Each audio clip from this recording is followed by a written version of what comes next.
बंगाल में एक बार फिर ममता बनर्जी ने बीजेपी के साथ खेला कर दिया और इस खेले से बंगाल में बीजेपी की नींव हिल गई। दरअसल बीजेपी के दिग्गज नेता, पूर्व केंद्रीय मंत्री और आसनसोल से सांसद बाबुल सुप्रियो ने बीजेपी छोड़ टीएमसी का दामन थाम लिया है।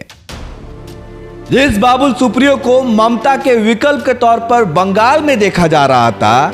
ऐसा लग रहा था अगर बीजेपी जीती तो बाबुल सुप्रियो सीएम बनेंगे। इतने बड़े दिग्गज नेता को अपनी पार्टी में शामिल कराकर ममता बनर्जी ने बीजेपी को साफ संकेत दे दिया है, तू डाल डाल तो मैं पात पात। गौरतलब है कि जिस दमखम और ताकत के साथ बीजेपी ने ममता बनर्जी को बंगाल की सत्ता से बेदखल करने की रणनीति अपनाई थी, उसी रणनीति और तीखे तेवर के साथ ममता बनर्जी चुन चुन कर बीजेपी से हिसाब बराबर कर रही है। अभी तक भारत की सियासत का चाणक्य अमित शाह को माना जा रहा था, लेकिन ममता बनर्जी ने इसे पूरी तरीके से गलत साबित करके दिखा दिया। जिस तरह से अमित शाह भारतीय जनता पार्टी दूसरे दलों के नेता को अपनी पार्टी में शामिल कराकर इसे चाणक्य नीति बताते थे,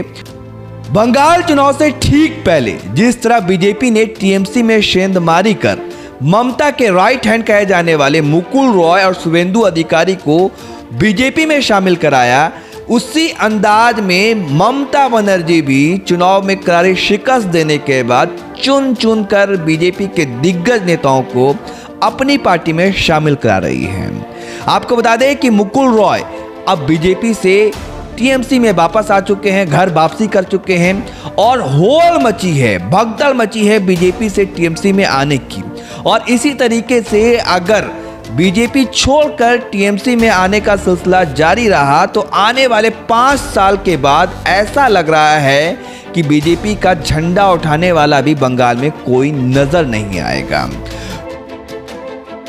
बाबुल सुप्रियो के बीजेपी छोड़कर टीएमसी में शामिल होना कोई आसान या छोटी मोटी बात नहीं, बल्कि ये एक बड़ी बात है। और साथ ही एक बार फिर बाबुल सुप्रियो ने यह चरितार्थ कर दिया कि राजनीति में ना तो कोई सगा दोस्त होता है, ना ही कोई सगा दुश्मन।